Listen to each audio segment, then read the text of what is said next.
Hey everybody, and welcome to this episode of Speak Plainly with me, your host, Owl Medicine.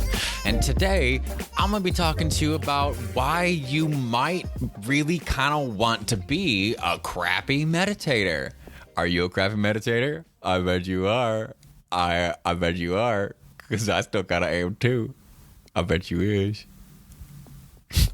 So we have this thing in the West where when we envision meditation, we envision these beautiful monks in orange robes wandering around their beautiful monastery, making Zen sand gardens and such sort things.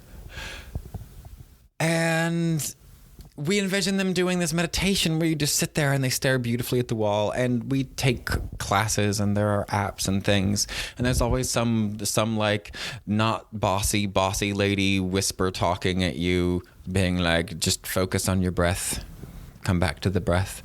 And there's just a lot of conflicting information, and it makes it really, really confusing. I know I was super duper confused when I first started trying to meditate years ago, and it was just really, really confusing because there were so many ways to meditate, and I didn't know that.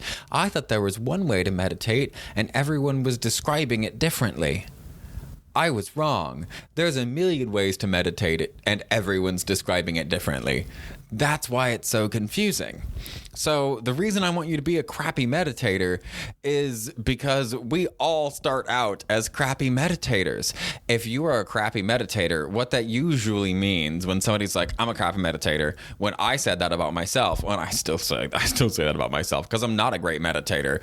But when we say that about ourselves, what we're really saying is that when we sit down to meditate, our mind wanders, and we don't like that. Our mind's not supposed to wander, so we get mad at it. But that's literally what you're saying. You're saying, like, I'm a crappy meditator, so when I sit down, my mind wanders. Yeah, that's exactly what your mind is supposed to do. That's why you meditate. That doesn't make you that doesn't make you a crappy meditator. That makes you, like, that makes meditation beneficial for you. It doesn't make you a crappy meditator. It makes meditation more beneficial, because ultimately the reason that your mind is running around all crazy is because you are a modern human being, just like me. We are modern people in a modern world where everything goes at 1,000,000 miles an hour, and we have to keep up. And keeping up is fun. There's tons of stuff to do and see, and places to go and ways to get there. And there's so much to do in this world. It's really incredible. And it's great. We need to be able to keep up. We want to be able to keep up. But our minds, our biology is still a little outdated. So we really have to take that into consideration, because that's why we feel like crappy meditators. Because you're not. You're not a crappy meditator. I mean, you probably are. Like, you totally probably are, and I totally am too. But that's a good thing. Like, what I really want to happen is I'm a crappy meditator to stop being a judgment value, a value of someone's judgment. Being a crappy meditator is like saying I'm American. That's kind of the same thing. Except you're saying I'm American and I've tried meditating. That's what you mean. And not just American, anybody from anywhere in the world, especially in the Western, like, more industrialized nations. That's the world that we live in, a similar enough pace of a world that you have the same issues that the rest of us do when it comes to this. So if you feel like a crappy meditator, I'm here to tell you that that's probably fine. You're totally okay with that. You can be a crappy meditator. That doesn't mean you shouldn't meditate. That means that you should. And if there's one thing that's held true through all of the different, like, teachers I've met and listened to, and the places I've gone for where people do a bunch of meditation, different sanghas and different retreats and things, is the all-time truest theme is the people who resist meditation or say that they don't have time for it are the ones who need it the most. And they're the ones who will benefit from it the most. And it really doesn't take more than like 10, 15 minutes a day. So that's why I want you to be a crappy meditator. That's why I think it's good to be a crappy meditator. I think it's wonderful. I think we should all aspire to be crappy meditators more often. Because if you're a crappy meditator often enough, you'll eventually be a little less crappy. Just like any other skill on the planet. Just like podcast hosting. Eventually, if you do it enough, you'll be less crappy at it. So here's to that. Huzzah. So I've also mentioned on my Facebook and on my Instagram that I have partnered with Decolonize Healthcare to build a 21-day meditation exploration for crappy meditators. Yeah, that's right. You crappy meditator. There's you. We built a free program just for you. And it's super easy. I know there's a ton of apps out there and there's some free ones. They all come with ads, and I have a hard time with like ads and that sort of stuff. So like the websites are all free. The program is totally free. And you don't have to worry about any ads or anything like that. And the only thing that makes this one any different is hopefully you will have either read the article that is up on alchrysalismedicine.com, or you will have listened to this podcast in order to get the baseline understanding that if you're a crappy meditator, huzzah, good job. That means that you're meditating, you're trying to meditate, and you are succeeding. I guess that order didn't really work out well. You were trying to meditate, you did meditate, you succeeded. You just happened to be an American, or you just happened to be a modern human being. That's what happened. That's why you think that you're a crappy meditator. But I think that's fine. Hooray, be a crappy meditator. And so this program was designed as a meditation exploration. I said that there's 1,000 million ways to meditate, and that's totally true. There are as many types of meditation in the Far East as there are gravies in the Deep South. So, like, everybody's got their own flavor and everybody's got their own style, and certain people make really good gravy. And those people have legacies of, like, teachers. They become teachers and they create legacies, and people follow their style of meditation and mindfulness and that sort of thing because their flavor just, yeah. So there are lineages, but they all come from one center piece. And that super important centerpiece is awareness. That's all. Were you aware of how awkward that pause was? That's mindfulness. Yeah. So when you sit down to go meditate and your mind starts running and you think about the stuff that happened yesterday or last week, or what you need to do tomorrow, or what's up on the list, or that itch on your nose, or the fact that your back hurts or your feet are tingling. When you sit down to meditate and those things pop up, that's fine. That's good. That is the process of meditating. That's what it is. Like, when that stuff comes up, you notice that. If you notice it, you're aware of it. And if you're aware of it, you're meditating. So next time you sit down to meditate and you're like, oh, this sucks. If you stop and go, oh, I noticed that I really think this sucks right now. You're meditating. If you're aware about your distaste of it, you're meditating. If you are aware of your enjoyment of it, you're meditating. If you are aware that you have an itch, you're meditating. That's step one, right? So the first week of this 21-day program is just awareness. It's just simply sitting down and working with your awareness, just being like, oh, here it is. And then the next week, I run you through a different type of a slightly different type of meditation. And the third week is another type of meditation. I was going to tell you what they are, but I figured I should make that as a surprise. I'll tell you one of them. One of them is metta meditation, which is essentially loving kindness. And so that's one of the other branches, right? One of these other lineage. That's not, I guess it's a lineage, but it's just not a lineage of a person so much.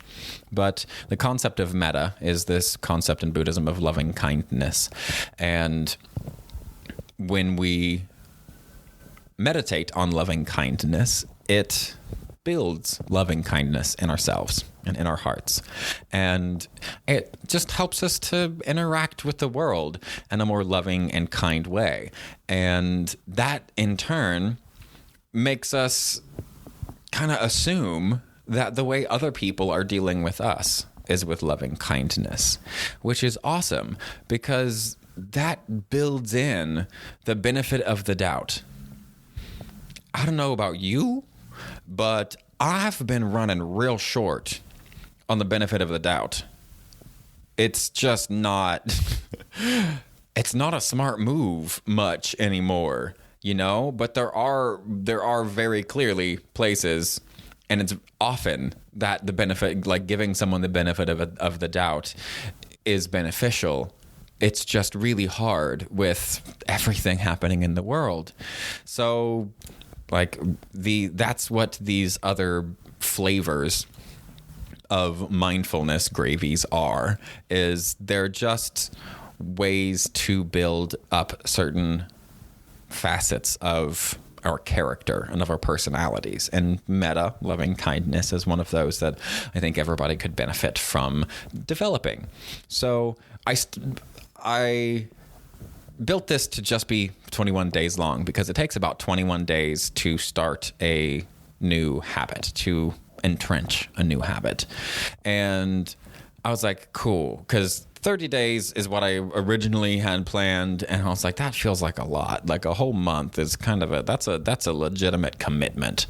And I didn't want it to feel that way because that's a turnoff for me. It's not for other people, but for me, it is. So I built this to be really simple.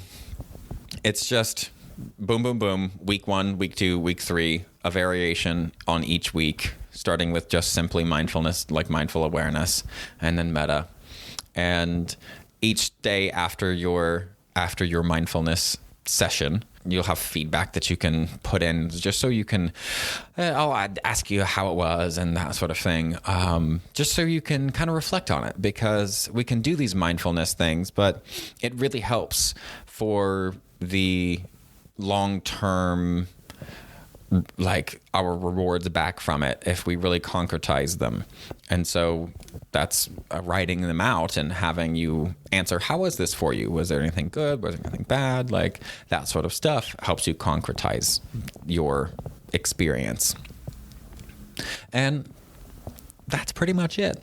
So that's why I wanted to do this, is because if you're worried about being a crappy meditator, you shouldn't be, because being a crappy meditator is the first step for all of us. And it's not your fault. It's not some failure of yours. That's where everyone starts out. It's unless you live in not the modern world. And I'm sure probably even then, I just don't know, because I grew up in the modern world. So our minds have, there's so much happening with them, and we're trying to do so much. There's a lot of karma that is spinning in our heads, and that it kind of runs our mind. And that's another thing I wanted to say, is you shouldn't at first constantly be trying to bring back your mind. When you're first starting meditation, on this first week, if you choose to do this 21-day program, really just watch. Really try to just watch what happens, because like, look, you're new at this. All you're trying to do really is create some space between you and your responses and like your reactions to things. Like we all know when something happens at work and you get this instinct and you want to yell or scream or fight or curse or whatever, and then the big boy voice inside you says, no, that's not a good idea because you're gonna get fired. And that's great. That keeps us from like doing crazy stuff. But that voice can only come in so many times a day, and it gets tired. So meditation is kind of a way for us to just go, oh, look, I'm noticing that I'm feeling this way. And if you just notice that you're feeling that way, it stops being quite as powerful in the body, because our emotions come from our body. I don't care what anybody else told you. Our emotions arise in the body. That's the only possible way I can come up with to explain any of this, and it makes sense with what I understand of the biology.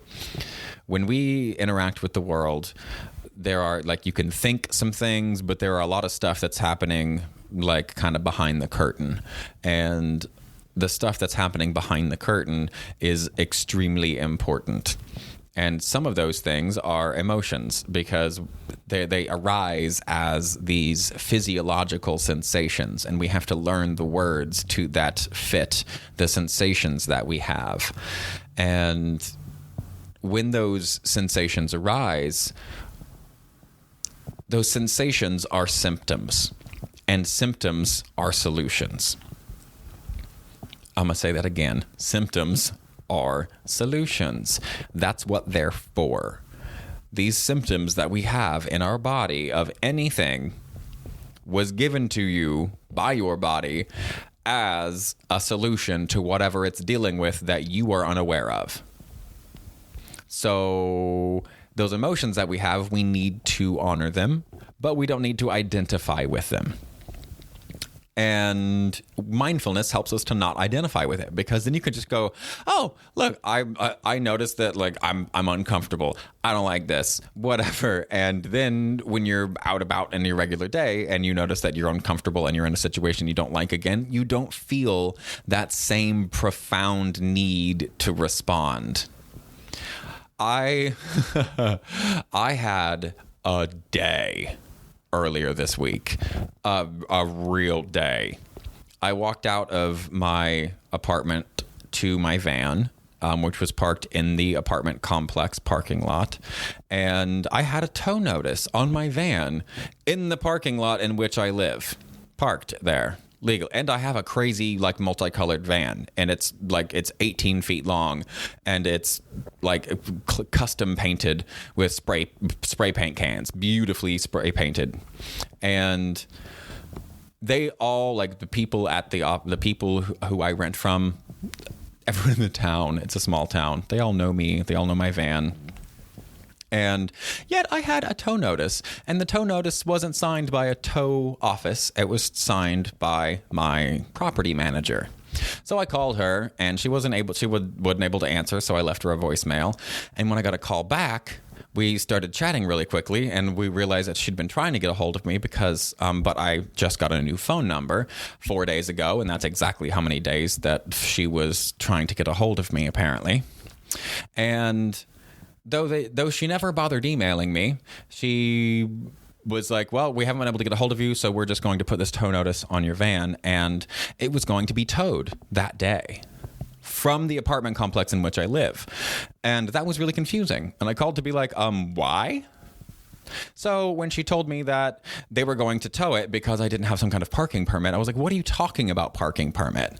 I never had a parking permit conversation. I never signed any parking permit paperwork. The only paperwork that I signed that said anything about parking was that there is no assigned parking, and you're just supposed to park, like, directly in front of where you live or in guest parking. Like, that's it. But she told me that I was lucky that they didn't tow me. She told me that I was lucky that they tried to get a hold of me as many times as I did, and was just generally very rude and patronizing. I don't deal with rude and patronizing. And when she started getting loud at me and trying to speak over me, I cut her off and was like, ma'am, I'm going to need to let you go. I was pissed. And I'm really glad I did my meditation that morning, or I would not have had the presence of mind to go, ma'am, I need to let you go so I'm going to call you back when I have calmed down. And when I call you back, I expect to be treated with more respect. The whole day was exhausting after that, and I called her back and nothing ever went any better, and I tried to handle it by going and handling this in person, and she refused to handle it in person, saying that I was aggressive, and I was like, okay, whatever. So I wanted to throw that in there because I understand that sometimes these little things can sound a bit preachy, and they totally do sound preachy. And if any of you have ever met my father or heard of anything about him, you will understand that was just something I think I must have been born with. But I get preachy about stuff. I'm super excited because I want to tell people. And the reason I'm super excited is because it benefits me greatly. I am not a marvelous meditator.